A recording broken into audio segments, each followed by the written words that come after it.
Let's talk about something that never should be this quiet, and that is prostate cancer in Black men. And here's reality. Black men are more likely to develop prostate cancer and more often likely to die from it. And not because they care less, which you've talked about before, and not because they ignore their health, but because prevention and early detection have not always been centered where they were needed most.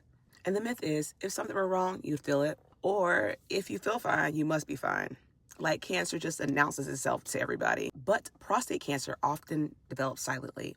And why this got normalized is historically, preventative care was not built with Black men at its center. Screening conversations happened less often, healthcare environments were not always safe or trusted, and cultural messaging taught endurance instead of early check-ins. Add that to a long history of medical harm, experimentation, and many Black men just learned to engage with healthcare only when something felt urgent. So prevention became rare, diagnosis happened later, and the truth is prostate cancer is often treatable when it's caught early. Screening doesn't mean something is wrong. It means that you're paying attention before the symptoms appear. Risk is influenced by genetics, yes, but also stress load, inflammation, access to care, and early detection.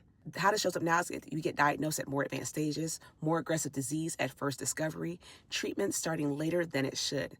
Many men feel blindsided because there were no early warning signs. And the disparity is that Black men have some of the highest prostate cancer mortality rates. And that's not because the disease is different in them. That's because the system often meets them later in their timeline. And what matters now is that silence does not equal safety. Feeling fine does not replace screening. So the action for this week is to start the conversation about PSA testing earlier than you think. Ask direct questions about your risk. Bring someone with you to the appointments if you need to.